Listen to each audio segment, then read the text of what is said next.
بسم اللہ الرحمن الرحیم۔ ناظرین محترم السلام علیکم۔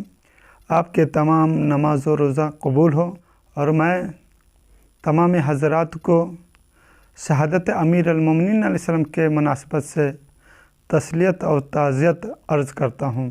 عزیزان محترم، میں آپ حضرات کے سامنے اپنے دل کی بات رکھنا چاہتا ہوں، اور وہ یہ ہے کہ آج کی دنیا انٹرنیٹ کی دنیا ہے، اور دنیا بھر کی خبریں آپ سنتے ہیں اور دیکھتے بھی ہیں۔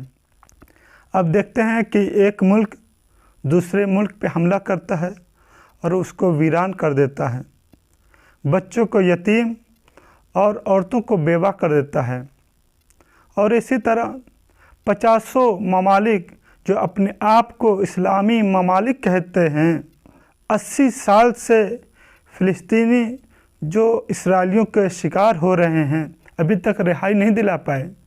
اس کی وجہ کیا ہے؟ اس کی وجہ یہ ہے کہ حاکموں نے سیرت امیر المومنین کو اپنایا نہیں ہے۔ یہ امیر المومنین علی ابن ابی طالب جو اپنے دور حکومت میں کسی کو بھوکا نہیں رکھا، چاہے وہ یتیم ہو یا بیوہ، حاکم وقت ہوتے ہوئے بھی اپنے پشت پہ روٹیاں لاد کر راتوں میں لوگوں کو پہنچایا کرتے تھے۔ اگر کوئی یہ کہے کہ وہ بھی تو اپنے دور حکومت میں جنگ کیے ہیں، میرے سامعین محترم، ایسا نہیں ہے۔ یہ دشمنوں کی ایجاد کردہ جنگیں تھیں۔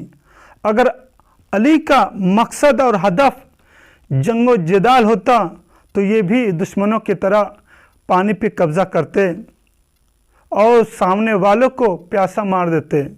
اگر علی کا مقصد جنگ و جدال اور ظلم ہوتا تو جنگ جمل میں آنے والے کو عزت و احترام سے ان کے گھر تک نہیں پہنچاتے۔ لہذا یہ سیرت امیر المومنین ہے کہ کبھی کسی پہ ظلم نہیں کیا۔ جن کا یہ نظریہ ہو کہ وہ یہ کہتے ہوں کہ مجھے یہ گوارا نہیں ہے کہ ایک چونٹی کے منہ سے اس کا دانہ چھین لوں، اس کے بدلے میں چاہے مجھے کوئی حکومت کیوں نہ دی جائے۔ میری دل کی خواہش ہے دنیا کے حاکموں سے کہ اگر وہ دنیا کو امن و امان دینا چاہتے ہیں، پیار محبت دینا چاہتے ہیں، تو خدا را سیرت امیر المومنین علی ابن ابی طالب کو اپنائیں، جس سے اپنا کر اور دنیا کو امن و امان دیں، پیار محبت دیں، تاکہ دنیا سے ظلم و ستم کا خاتمہ ہو۔ السلام علیکم ورحمۃ اللہ وبرکاتہ۔